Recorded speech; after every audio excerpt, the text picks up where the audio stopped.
Et salut tout le monde, bienvenue encore une fois à la vie d'un lutteur. Et je réponds à la question de Joe Reese, question que m'a posée, ça fait un bout de temps de ça. Et question très pertinente, me demande quelle était ma relation avec Owen Hart. Écoute, ma relation avec Owen Hart était plus qu'extraordinaire. Je me suis j'ai jamais eu de chicane entre moi et Owen. Euh, on s'est toujours bien entendu. Puis moi puis Brett aussi.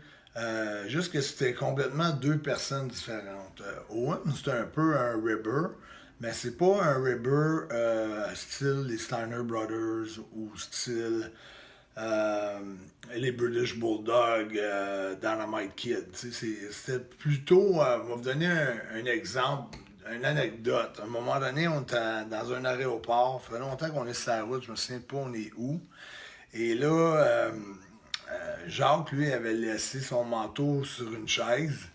Puis, on était allé au bout de la salle. Puis, je vois Owen qui s'en va par en arrière puis il apporte le manteau à Jacques, mais à un monsieur qui n'avait pas vraiment rapport en disant Sir, you forgot your jacket. Puis il est en train de donner le manteau à Jacques au monsieur.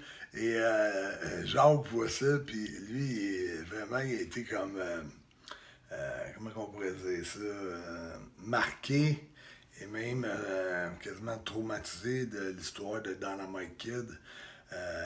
Assez que s'il a fait partir toutes les dents dans la bouche à Dynamite Kid avec un rouleau de 30 sous, si vous connaissez pas l'histoire, mais redemandez-moi-la de vous la raconter, ça va me faire un plaisir, mais elle est partout sur YouTube en anglais, et je pense que Jacques l'a raconté à tellement de médias que vous la savez, tout le monde. Ça l'a tellement marqué, cette histoire-là, qu'il n'a pu jamais accepter aucun rib, aucun tour ne passait. Et il a vraiment interpellé Owen en disant ça, c'est mon manteau, puis que je te vois pas y toucher une deuxième fois. Et Owen a accepté. Il n'a plus jamais fait de joke à Jacques.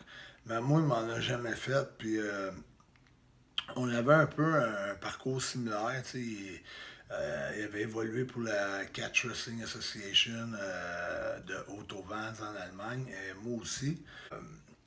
On avait beaucoup de similitudes parce qu'on pouvait se relier au temps d'avoir lutté là pour cette organisation-là. Puis aussi, on était tous les deux Canadiens et on s'entendait super bien. Owen va raconter une couple de péripéties à son sujet. C'est un gars qui dépensait pas une scène noire. Lui, il aimait mieux voyager avec des fans, puis se faire poser 1 million de questions sur la business, mais ça ne coûtait pas de se louer un auto. Il n'y avait pas besoin des fois de se louer une chambre parce que les fans l'hébergeaient chez lui. Et tout ce qu'il pouvait trouver de gratuit, euh, écoute, c'était une situation gagnant-gagnant parce que les fans avaient Owen Hart chez lui. Il y avait Owen Hart dans sa voiture et Owen était un gars avait un budget très, très, très serré. Et c'est un bon vivant. Il amenait beaucoup de vie dans un vestiaire. Repose en paix, mon cher ami Owen. Tu me manques beaucoup. Continuez de vous abonner en grand nombre. On veut agrandir la société, la vie d'un lutteur. Abonnez-vous à ma chaîne et ça va être incroyable. Tout le temps des anecdotes croustillantes à vous raconter.